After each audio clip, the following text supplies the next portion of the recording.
This is NHTV2, North Haven Government Television, a service of North Haven Community Television. The following program is brought to you through the support of the town of North Haven. Good evening. I'd like to call the Board of Fire Commission meeting, special meeting for Tuesday, October 15, 2024 to order. I'd like everyone to please stand for the pledge. I pledge allegiance to the flag of the United States of America and to the republic for which it stands, one nation, under God, indivisible, with liberty and justice for all. Thank you. I ask for the approval of minutes of the Board of Fire Commission meeting, the regular meeting held on September 17th. So moved. Do I hear a second to the motion? Second. Any question on the motion? All in favor? Aye. Opposed? So moved. Chief's report. Good evening, Commissioners. We're going to start with call statistics. 2023, at this time, we were at 3,760 alarms. 2024, we're at 3,716. Our last Fire Commission meeting occurred on September 17th, and so these numbers I'm going to give you now are going to cover from September 17th until yesterday, October 14th. We had 13 incident responses to the highway, 102 incidents in which no FD resource responded because Nelson was able to respond solo as designed. We had 61 occurrences, account for 144 incidents, during which time we are overlapping incidents. So that's 44%. Now, I know that number can be confusing, and I wanted to show you how we get there. So if you'll please take a look at the report I'm going to pass out, and I think you'll be able to understand a little bit better what I'm implying when I say that. And so this takes the number of calls that occurred, again, between the period of September 17th and October 14th. And what this system is doing is it is looking for any time in which there is more than one incident occurring. And you can see, for example, we start with overlap number 1. There were 6 incidents occurring at the same time, 4, 2, and so on.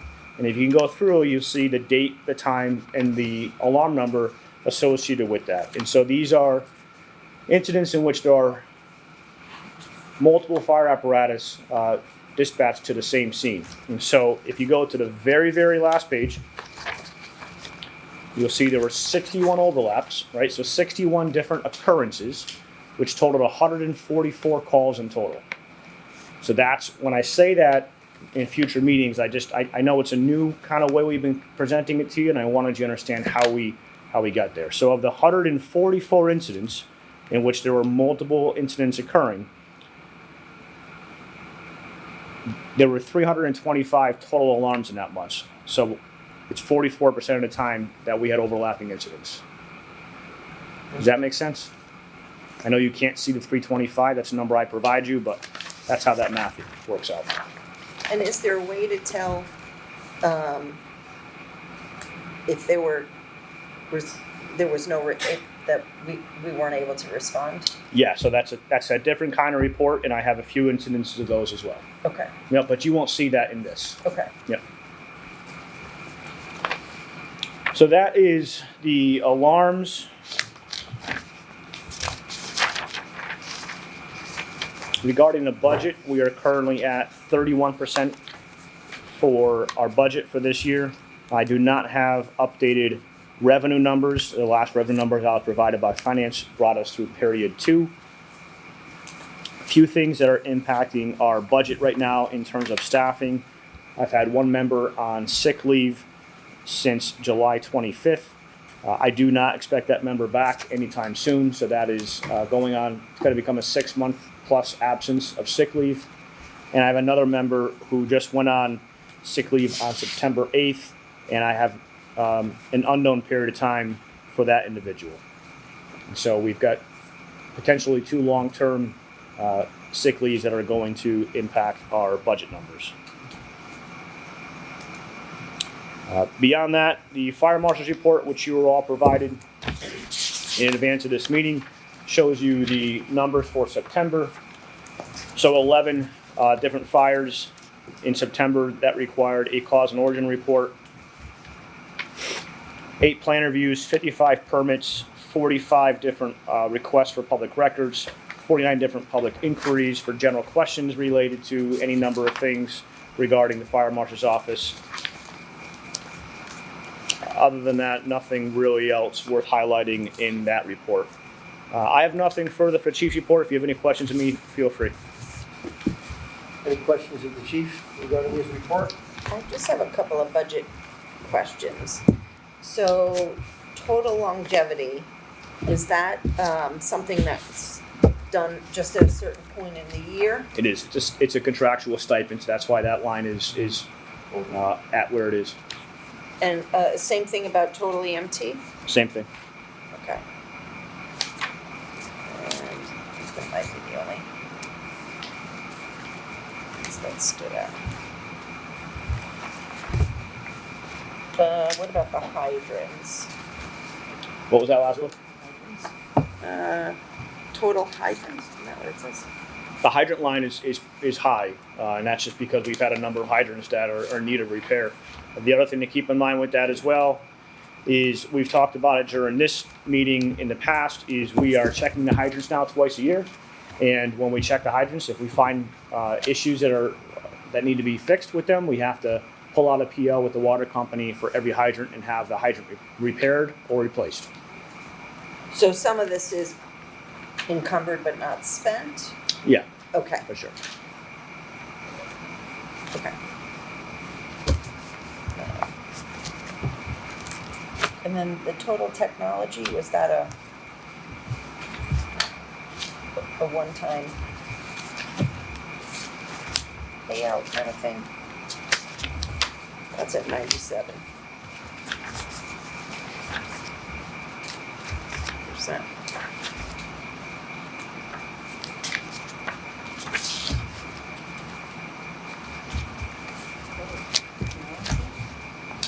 It's on the last page. Page 6. Or not last page, page 6. Yeah, technology shouldn't really have much more taken out of it. The majority of the technology line, let's say 70% of it is one particular vendor for our RMS, for the reports that I just populated for you. So that's what most of it is, and that's already been spent for this year. Okay. Okay. That's it. Chief, I see the vehicle lines that, it's page 4, we're at 61%. I know we got the new engines in, are we now sending the other engines in for preventive maintenance? Is that it? That's exactly what's happening. Yeah. Is now with the arrival of the 2 engines we've been waiting for a few years now. We're getting caught up on some preventive maintenance issues on the remaining fleet, so that we can be in a good place here soon. Okay. New vehicles working well, They are. They're both in service. Yeah. and everyone has been trained on those? The vendor, part of the bid, the contracted bid, is that the vendor provides on-site training, and that has occurred. Perfect. Any other questions of the chief? Hearing none, we'll move on to correspondence. Chief, have you received any correspondence? I have no correspondence other than the day-to-day correspondence. Any commissioners receive any communications? No. Old business of the fire department. A few things, Chairman, so you beat me to one of the things, which is the engines are now in service, and we're working on catching up our fleet for some needed maintenance. But I want to add something to that. I think something that takes place perhaps without the commission necessarily realizing is that when we build apparatus, because they're custom, there are 3 trips that are required, and this particular vendor, the plant is in Ohio, and so we've had members that have gone to Ohio 3 different times. So every build of an apparatus requires 3 trips, pre-con, mid-con, and a final. And I just wanted to acknowledge the members that have put their own time into doing this. And there's a lot of value added when you have your membership that are going to be using this apparatus, being the ones who are designing it, building it, speccing it out, and so forth. Obviously within reason for what we give them for guidance, as a department. But nonetheless, they're the ones who are going there and putting in their time. And so I just want to acknowledge Lieutenant Prisco, Firefighter Gabati, Firefighter Palmer, Deputy Chief Obeer, who was involved with this prior to him becoming deputy chief, and in a large part goes to firefighter Scott Goldie, who has really been the leading charge behind this and has probably 100+ hours into this of his own time. Certainly, this commission appreciates their time and effort and skill and expertise in making sure that the apparatus that has been purchased meets the requirements and specs and also the requirements that they have as persons who are going to be utilizing these apparatus. So please extend our appreciation to those firefighters and job well done. It appears to me that those apparatus look good and all of the equipment that are now stored in there are stored appropriately. So, many thanks to them. Appreciate that. Will we have any kind of, like communication on the website or anything just to say, they've been the long-awaited apparatus? Has arrived? Has arrived. Is in service? I think there were articles in the papers. Were there? Okay. Yeah. The local papers, certainly, I think the volunteers were featured on the front page with the new apparatus. So I think the residents are thoroughly aware of that. Yeah. Anything else? Any other correspondence? Old business. Chief. Yeah, nothing further. Okay. New business of the department. New business, I have nothing for the commission unless the commission has anything for me. I just have questions about budget season and, because we're gonna be heading there pretty soon. It'll be upon us. Yes, what, schedule-wise, what's the schedule in terms of, I know, going to the Board of Finance is one, but how do you build the budget in terms of time frame?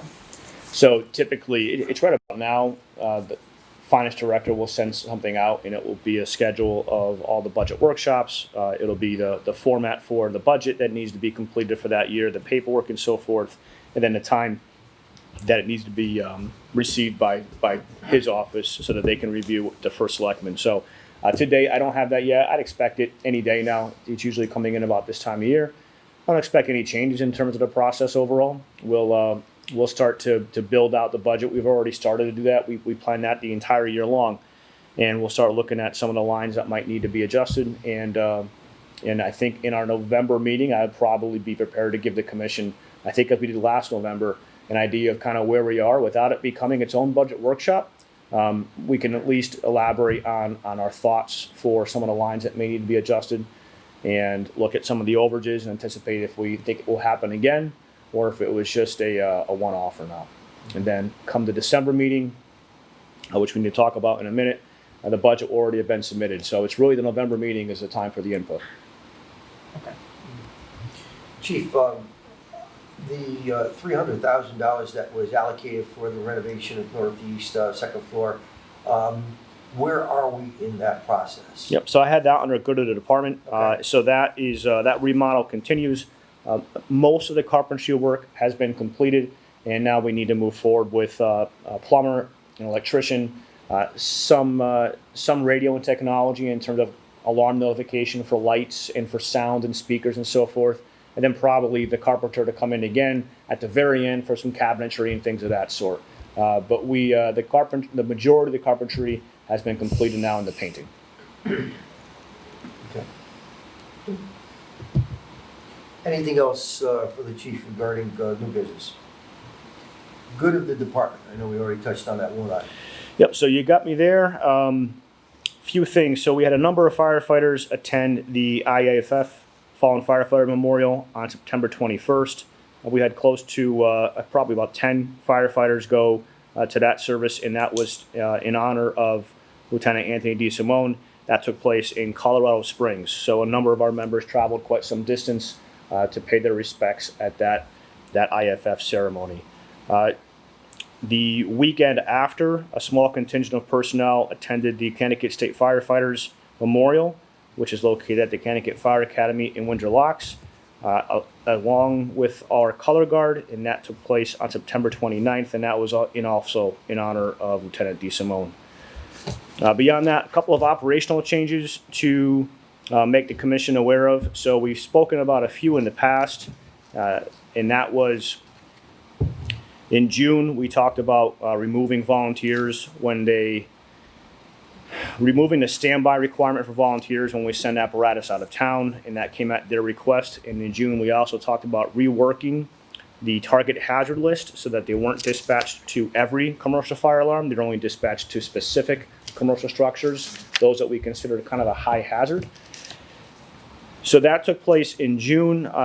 Only within the last couple of weeks, we've had to take this a step further, and after continuing to monitor their responses within West Ridge and Northeast, we had a conversation with their leadership and discussed kind of what needs to happen moving forward, what their availability really is. I think that's important here, is we really need to get a good understanding of what their availability is so that we're not dispatching the volunteers incidents that we know they cannot assemble a response to.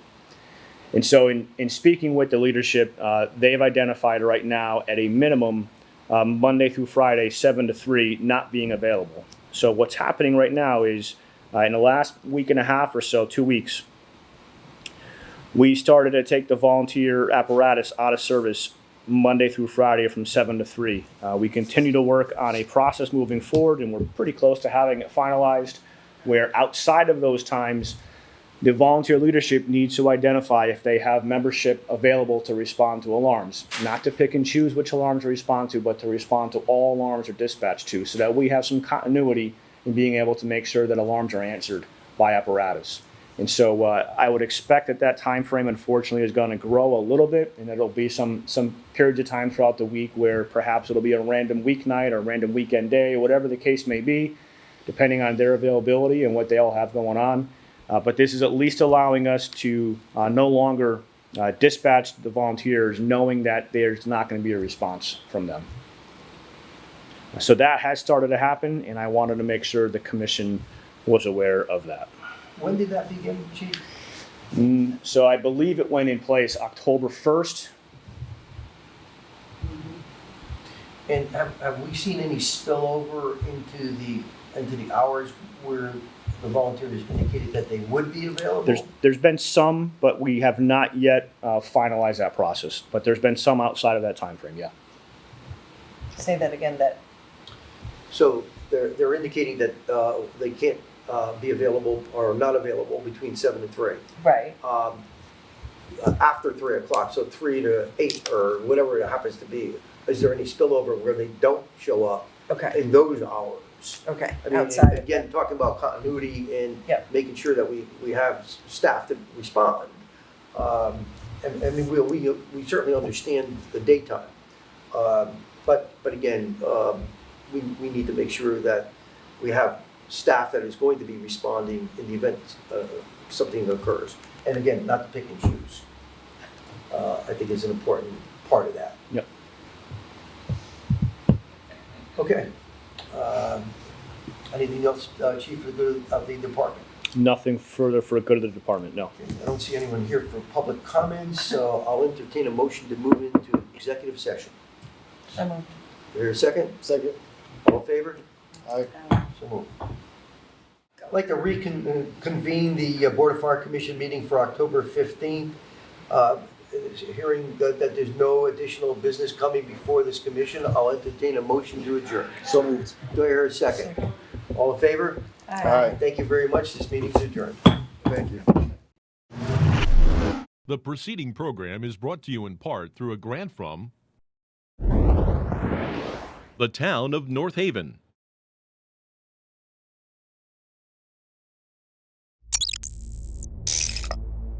Watch town meetings or other videos on demand at nhtv.com.